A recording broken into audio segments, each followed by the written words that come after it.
Assalamualaikum warahmatullahi wabarakatuh. Selamat pagi Ananda semua. Semoga Ananda tetap sehat, tetap semangat. Ingat, tetap jaga protokol kesehatan, sering-sering cuci tangan, jangan lupa pakai masker. Baik Ananda semua, pada pagi hari ini kita masuk pada kompetensi dasar yang baru, yaitu menerapkan media promosi pemasaran. Nah, sebelum kita melangkah jauh ke arah pembelajaran, marilah sama-sama kita berdoa. Ananda yang muslim membaca basmalah, Ananda yang non-muslim berdoa menurut agama dan kepercayaannya masing-masing. Berdoa dimulai. Bismillahirrahmanirrahim. Oke, Ananda semua, mungkin ini sudah tidak asing lagi topik kita pada pagi hari ini dengan judul media promosi pemasaran. Ananda juga sudah mempelajarinya di waktu PKL online dengan PT Asra Auto Shop dan juga dengan PT Indomobil. Nah, untuk secara teori, mari kita ulang kembali. Nanti prakteknya Ananda akan membuat IG masing-masing dengan nama IG bisnis Ananda. Yuk kita lihat apa tujuan pembelajaran kita pada pagi hari ini dengan mempelajari media promosi pemasaran.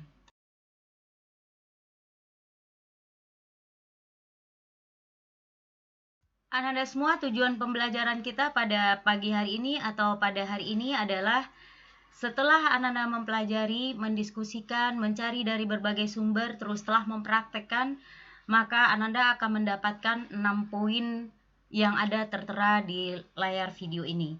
Silakan Ananda membacanya dalam rangka meningkatkan daya baca Ananda. Apa sih yang akan Ananda peroleh dengan mempelajari ini?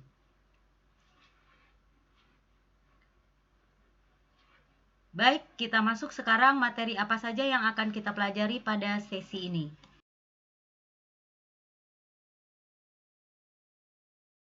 Nah, inilah materi kita pada sesi ini. Yang pertama adalah kita akan membahas pengertian dan tujuan dari promosi itu sendiri. Yang kedua, macam-macam promosi. Yang ketiga, media promosi. Yuk, kita lihat yang pertama dulu, pengertian dan tujuan promosi.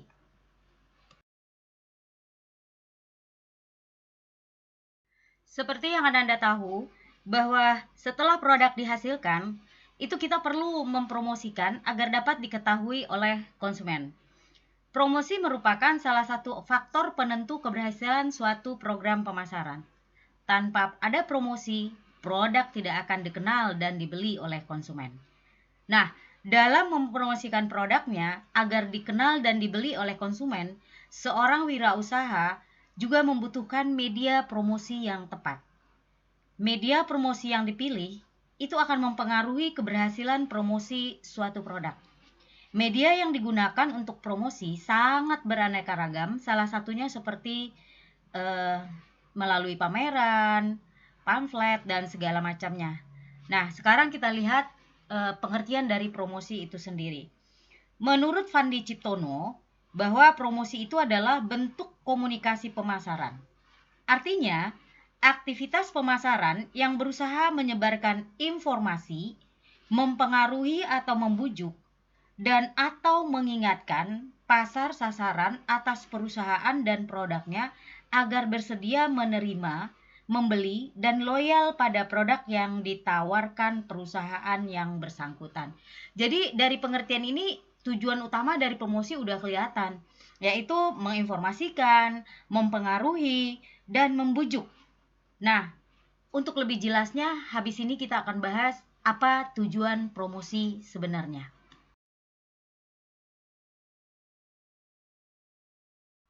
Nah, sekarang kita lihat tujuan dari promosi. Di sini ada 3 tujuan promosi. Yang pertama, menginformasikan. Yang kedua, mempengaruhi dan membujuk.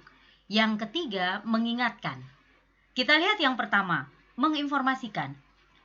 Menginformasikan atau disebut juga dengan informing, itu yang akan diinformasikan berupa yang pertama adalah menginformasikan pasar mengenai keberadaan adanya suatu produk. Yang kedua yang diinformasikan adalah memperkenalkan cara pemakaian yang baru dari produk tertentu. Yang ketiga, menyampaikan perubahan harga jika ada perubahan. Yang keempat, menjelaskan cara kerja dari produk. Yang kelima, memberi informasi kepada konsumen jasa-jasa yang diberikan atau disediakan oleh perusahaan. Yang keenam, meluruskan kesan yang keliru kepada masyarakat. Yang ketujuh, mengurangi rasa ketakutan ataupun kekhawatiran para konsumen akan produk yang dihasilkan oleh perusahaan, mungkin karena suatu hoax atau semacamnya. Yang kedelapan, membangun citra perusahaan. Nah, jadi inilah yang diinformasikan oleh si perusahaan dalam rangka tujuan promosi tersebut. Yang kedua, promosi itu tujuannya adalah mempengaruhi dan membujuk. Membujuk pelanggan sasaran atau persuasing itu tujuannya untuk satu, membentuk pilihan merek. Yang kedua, mengalihkan pilihan konsumen ke merek tertentu. Yang ketiga, mengubah persepsi konsumen terhadap atribut suatu produk. Yang keempat, mendorong para konsumen untuk berbelanja pada saat itu juga. Nah, ini biasanya dilakukan dengan promosi hard selling, yang ada beli satu dapat dua, beli dua gratis satu. Nah, itu biasanya mendorong konsumen untuk melakukan pembelian. Yang kelima, memberi dorongan konsumen untuk menerima kunjungan dari wiraniaga atau salesman mereka. Nah, inilah tujuan daripada mempengaruhi dan membujuk berdasarkan tujuan promosi. Yang ketiga, tujuan promosi yang ketiga adalah mengingatkan. Mengingatkan atau reminding atas apa?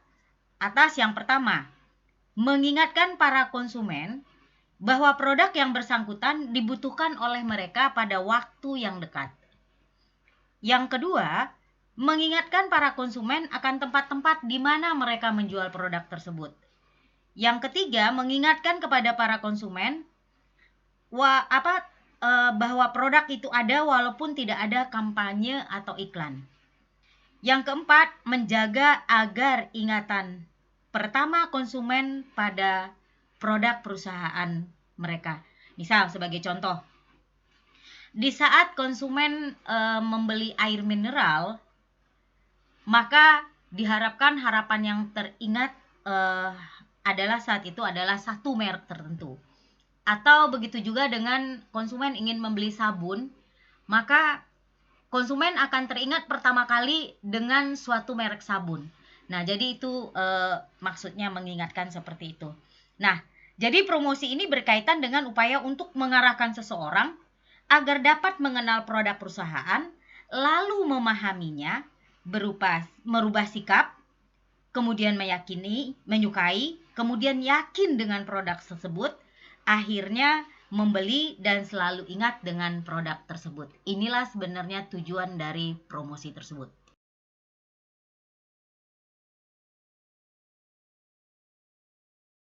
Di slide sebelumnya kita sudah lihat tadi bahwa salah satu tujuan dari promosi itu adalah menginformasikan dan salah satunya berupa membangun citra perusahaan. Nah, di sini akan kita lihat apa sih manfaat citra perusahaan yang baik itu. Yang pertama, daya saing jangka menengah atau jangka panjang yang mantap.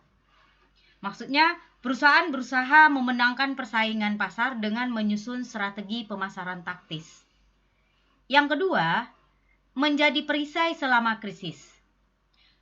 Sebagian besar masyarakat itu dapat memahami atau memaafkan kesalahan yang dibuat perusahaan dengan citra baik yang menyebabkan mereka mengalami krisis. Yang ketiga, menjadi daya tarik eksklusif handal. Nah, yang mana eksklusif handal itu adalah aset perusahaan. Yang keempat, meningkatkan efektivitas strategi pemasaran. Yang kelima, menghemat biaya operasional karena citranya yang baik. Jadi dia tidak perlu lagi mengeluarkan biaya operasional untuk tenaga ahli yang turun ke lapangan mempromosikan produk-produknya karena dia sudah memiliki citra yang baik di mata konsumen. Nah, citra perusahaan ini menentukan keberhasilan juga loh dari suatu usaha. Apabila suatu usaha perusahaan mempunyai citra yang bagus, maka akan mempunyai banyak pelanggan karena perusahaan tersebut memiliki kesan yang baik di masyarakat. Nah, inilah manfaat dari citra pasar yang baik bagi suatu perusahaan.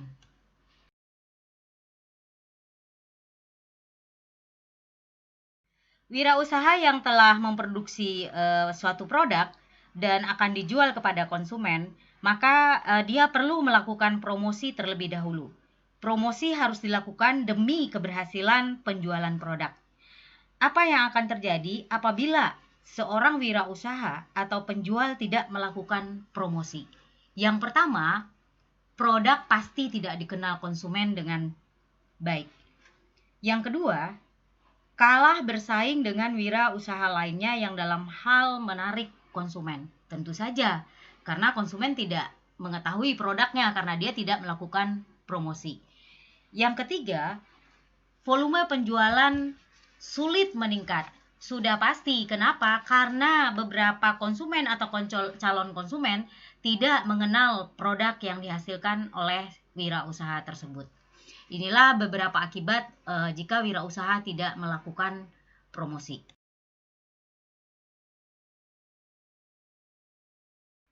Oh ya Ananda semua, ternyata promosi itu ada bermacam-macam bentuknya. Nah, di sini ada 6 macam bentuk promosi yang nanti akan ada lagi pembagian terkecil-kecilnya. Yang pertama kita lihat adalah periklanan atau advertising. Ini merupakan bentuk promosi dalam bentuk lisan maupun penglihatan produk tertentu kepada konsumen dengan tujuan mendorong mereka untuk melakukan pembelian. Tujuan semua dari periklanan itu adalah menaikkan penjualan dan keuntungan. Nah, iklan ini juga mempunyai beberapa karakteristik. Yang pertama, iklan itu harus komunikatif. Yang kedua, iklan harus informatif, di mana bahasanya mudah dimengerti dan diingat oleh masyarakat. Dan yang ketiga, iklan itu menarik perhatian dan bersifat mengajak konsumen untuk membeli barang atau jasa yang telah diiklankan. Nah, periklanan ini ada 2 macam. Yang pertama ada namanya yang disebut dengan iklan cetak. Nah, iklan cetak ini adalah iklan yang dibuat dan dipasang dengan menggunakan teknik cetak. Yang dapat berupa letterpress, fotolitografi, sablon, inkjet, laser, dan lain-lain. Nah, contoh iklan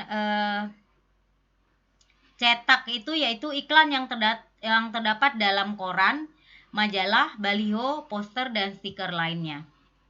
Nah, berdasarkan luas space iklan pada media cetak, seperti di dalam surat kabar atau dalam majalah atau dalam tabloid yang pernah kamu temui, itu terdapat beberapa bentuk iklan lagi. Jadi iklan cetak itu ada beberapa bentuk. Yang pertama, iklan baris. Biasanya tidak lebih dari 3 atau 4 baris. Yang kedua, iklan kolom. Yaitu iklan yang memiliki lebar 1 kolom namun lebih tinggi dibanding iklan baris. Yang ketiga, iklan display. Dia memiliki ukuran lebih luas dibanding dengan iklan kolom. Yang keempat, ada namanya iklan advertorial. Itu dia memiliki ukuran luas seperti iklan display namun dengan teknik penyampaian pesan yang lebih diarahkan pada bentuk seperti sebuah berita. Nah, yang kedua dari bentuk periklanan itu adalah iklan elektronik. Nah, iklan elektronik itu merupakan iklan yang menggunakan media berbasis perangkat elektronik. Nah, iklan elektronik ini dapat berupa yang pertama, iklan radio. Kalian sudah tahulah apa itu iklan radio, yaitu iklan yang berbentuk suara yang disiarkan melalui radio. Yang kedua, iklan televisi. Nah, ini memiliki unsur gambar, teks, dan gerak. Yang ketiga, iklan film, yaitu iklan yang hadir dalam bentuk sinema. Biasanya jenis iklan ini yang muncul adalah iklan seperti property endorsement dan live action yang muncul sebuah film utama diputar. Terus yang keempat ada namanya iklan media digital. Apa sih itu iklan media digital? Yaitu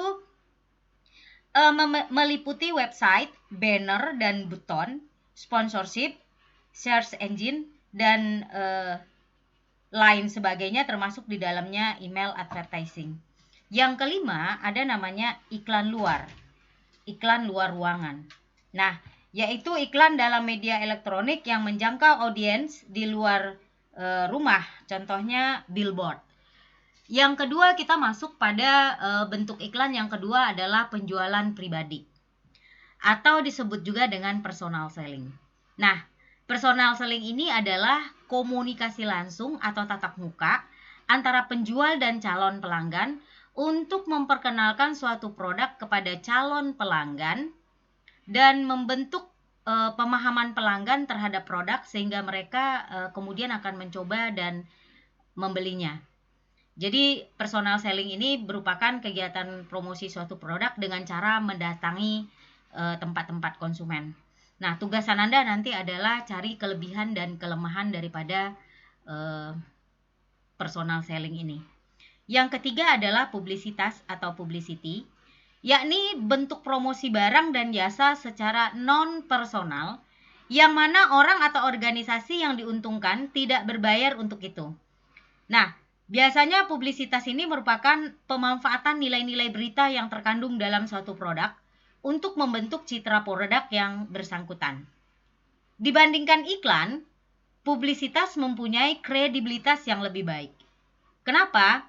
Karena pesan publisitas dimasukkan dalam berita atau artikel koran, tabloid, majalah, radio, dan televisi. Maka khalayak tidak memandangnya itu sebagai komunikasi promosi, tapi publisitas juga dapat memberikan informasi lebih banyak dan lebih rinci. Nah, bentuk promosi yang ketiga adalah yang keempat maksudnya, mohon maaf, adalah direct marketing. Direct marketing adalah sistem pemasaran yang bersifat interaktif yang memanfaatkan salah satu atau beberapa media iklan untuk menimbulkan respon yang terukur dan atau transaksi di sembarang lokasi. Nah, dalam direct marketing ini komunikasi promosi ditujukan langsung kepada konsumen individual dengan tujuan agar pesan-pesan tersebut ditanggapi konsumen yang bersangkutan baik melalui telepon, pos, atau dengan datang langsung ke tempat konsumen. Yang kelima yaitu PR atau public relation. Public relation ini merupakan upaya komunikasi menyeluruh dari suatu perusahaan untuk mempengaruhi persepsi, opini, keyakinan, dan sikap berbagai kelompok terhadap perusahaan tersebut. Nah, di sini PR mempunyai 3 sifat utama. Yang pertama adalah memiliki kredibilitas tinggi. Artinya di mana artikel dan media massa lebih percaya daripada iklan. Yang kedua, dapat menjangkau pihak-pihak yang menghindari wiraniaga atau iklan. Yang ketiga, memiliki potensi untuk mendramatisasi suatu perusahaan atau produk tertentu. Nah, itu sekilas tentang public relation. Yang keenam, kita masuk promosi penjualan atau sales promotion. Nah, ini adalah merupakan bentuk persuasi langsung melalui penggunaan berbagai insentif yang dapat diatur untuk merangsang pembelian produk dengan segera untuk atau meningkatkan jumlah barang yang dibeli oleh pelanggan. Nah, melalui promosi penjualan, itu perusahaan dapat menarik pelanggan baru, mempengaruhi pelanggannya untuk mencoba produk baru, mendorong pelanggannya membeli lebih banyak. Nah, di sini promosi penjualan itu dapat berupa yang pertama adalah sampel. Nah, yaitu sampel ini bisa disebut dengan contoh produk secara cuma-cuma. Yang kedua, kupon, yaitu secari kertas yang berstempel perusahaan yang memberikan hak kepada pemenangnya untuk mendapatkan misalnya pemotongan harga atau sebagainya. Yang ketiga, diskon, yaitu adalah potongan harga pada setiap barang yang dijual oleh penjual. Yang keempat, ada namanya rabat. Nah, rabat ini adalah potongan harga yang diberikan penjual kepada pembeli karena mereka sudah membeli barang secara tunai dalam jumlah yang banyak. Yang kelima, trading stamps. Apa sih itu trading stamp? Yaitu pemberian kupon-kupon dengan cap dagang perusahaan pada waktu terjadinya pembelian barang. Nah, apabila kupon sudah terkumpul dalam jumlah tertentu, dapat ditukar dengan barang di perusahaan tersebut. Misalnya kalau kita habis belanja di Transmart atau supermarket lainnya, Matahari, biasanya, Bu, ini nanti ada kupon ininya ya, ada ini. Nah, inilah yang disebut dengan trading stamp itu. Sekarang kita lihat cara membuat iklan yang baik dan bisa memajukan usaha. Yang pertama, sebuah iklan itu harus menarik perhatian banyak orang. Harus pandai menggunakan kata-kata yang menarik, sebuah kalimat atau kata yang dapat meyakinkan konsumen. Yang kedua, menunjukkan manfaat dan bahan-bahan produk serta apa saja yang diperoleh oleh customer jika menggunakan produk tersebut. Yang ketiga adalah membuat konsumen merasakan manfaat produk tersebut atau dari suatu jasa yang sudah kita keluarkan. Nah, inilah cara membuat iklan yang baik dan bisa memajukan usaha. Oke, berbicara tentang direct marketing, dalam kegiatan pemasaran itu dia memiliki tujuan untuk memperoleh respon secara langsung. Selain untuk memperoleh respon, juga digunakan untuk membangun brand image, terus menjaga kepuasan konsumen, dan memberikan informasi dan edukasi kepada konsumen untuk melakukan tindakan ke depannya yang dikehendaki oleh pemasar. Direct marketing memberikan manfaat selain kepada penjual juga kepada konsumen. Nah, sekarang kita lihat manfaat direct marketing bagi penjual. Yang pertama, memungkinkan pengujian media pemasaran dan pesan alternatif untuk menemukan metode yang paling efektif dan hemat. Yang kedua, dapat membuat penawaran dan strategi yang sulit ditiru oleh pesaing. Yang ketiga, memudahkan dalam mengukur tanggapan atau tanggapan atas promosi dan mengetahui jenis promosi yang paling efektif. Yang keempat, pemasaran langsung bisa diatur agar menjangkau calon pembeli yang pada saat yang tepat. Yang kelima, dapat mengkhususkan dan menyesuaikan pesan sesuai dengan kebutuhan pasar tertentu. Inilah manfaat marketing bagi para penjual.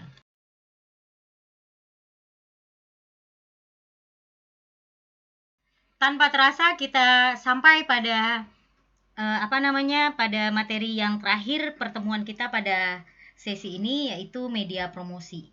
Apa sih itu media promosi? Media promosi adalah alat untuk mengkomunikasikan suatu produk perusahaan ataupun yang lain untuk dapat lebih dikenal masyarakat lebih luas. Jadi secara umum media promosi itu dapat dikelompokkan. Yang pertama ada media cetak, ada media elektronik, ada media luar ruangan, dan ada media lini bawah. Nah, ini akan kita lihat satu persatu. Yang pertama kita lihat dulu media cetak. Media cetak adalah media yang statis dan mengutamakan pesan-pesan dengan sejumlah kata, gambar, atau foto, baik dalam tata warna maupun hitam putih. Nah, ciri-ciri dari media cetak ini adalah yang pertama praktis, artinya mudah dibaca kapanpun dan dimanapun. Yang kedua bersifat massal. Karena apa? Karena diproduksi untuk permintaan banyak. Yang ketiga dapat ditemukan sampai daerah pelosok. Yang keempat bisa disimpan sebagai arsip atau koleksi. Nah, media promosi yang kedua adalah media elektronik. Media elektronik merupakan media dengan teknologi elektronik dan hanya bisa digunakan bila ada jasa transmisi siaran. Jenis-jenis media elektronik ini biasanya televisi dan radio. Terus ada juga media luar ruangan. Media luar ruangan ini merupakan media iklan yang dipasang di tempat-tempat terbuka seperti di pinggir jalan, terus di pusat-pusat keramaian seperti di mall. Nah, itu jenis-jenisnya biasanya seperti billboard, baliho, poster, spanduk, umbul-umbul, dan sekarang itu ada seperti balon raksasa yang ada iklan di dalamnya. Nah, media promosi luar ruangan ini ditempatkan di tempat-tempat umum dan strategis. Yang keempat, ada namanya media lini bawah. Nah, media lini bawah ini merupakan media-media minor yang digunakan untuk mengiklankan produk. Nah, jenis media ini terdiri atas misalnya seperti pameran, direct mail, point of purchase, merchandising, dan kalender. Nah, selain media promosi yang telah dijelaskan di atas, terdapat juga media promosi online yang saat ini lagi gencar-gencarnya dipergunakan oleh masyarakat khalayak ramai, juga oleh para pengusaha. Nah, di sini Ananda juga sudah bisa menilai media promosi mana yang sangat efektif yang digunakan oleh orang sekarang ini. Nah, berbicara tentang media cetak, di sini ada kelebihan dari media cetak. Yang pertama adalah kita lihatnya kelebihan media cetak sebagai alat promosi, yaitu yang pertama, media promosi cetak lebih mudah diakses dibanding dengan media internet. Karena yang namanya internet itu tidak sampai ke pelosok-pelosok desa. Yang kedua, bentuk media promosi cetak sangat beragam. Yang ketiga, media cetak dapat disimpan oleh konsumen. Nah, inilah media-media promosi yang digunakan orang untuk atau yang digunakan oleh seorang wirausaha untuk melakukan promosi produknya. Nah, sampai di sini nanti Ananda jangan lupa untuk mengerjakan tugas yang ada di Google Classroom, ditulis tangan, tidak diketik. Sebelum berakhir nanti kita akan menyimpulkan kembali apa-apa yang sudah kita pelajari pada sesi ini.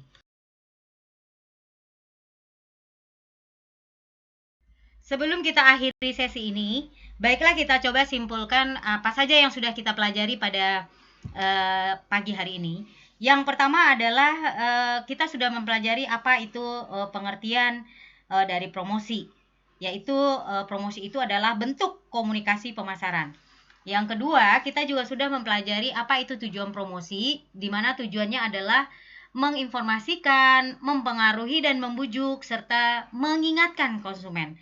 Terus kita juga sudah membahas tentang manfaat citra perusahaan yang baik itu bagi suatu perusahaan itu apa. Terus kita juga sudah membahas kenapa apa akibatnya jika seorang wirausaha tidak melakukan promosi. Terus kita juga sudah membahas macam-macam bentuk promosi, ada iklan, periklanan, ada personal selling, ada publisitas, terus ada direct marketing, ada public relation, dan ada sales promotion. Seterusnya kita juga sudah melihat tadi manfaat dari direct marketing. Terus yang terakhir tadi kita bahas adalah media promosi yang terdiri dari media cetak, media elektrik, media luar ruangan, dan media lini bawah. Baik, sebelum kita berakhir, mari sama-sama kita membacakan hamdalah bagi Ananda yang muslim dan Ananda yang non-muslim berdoa menurut agama dan kepercayaan masing-masing.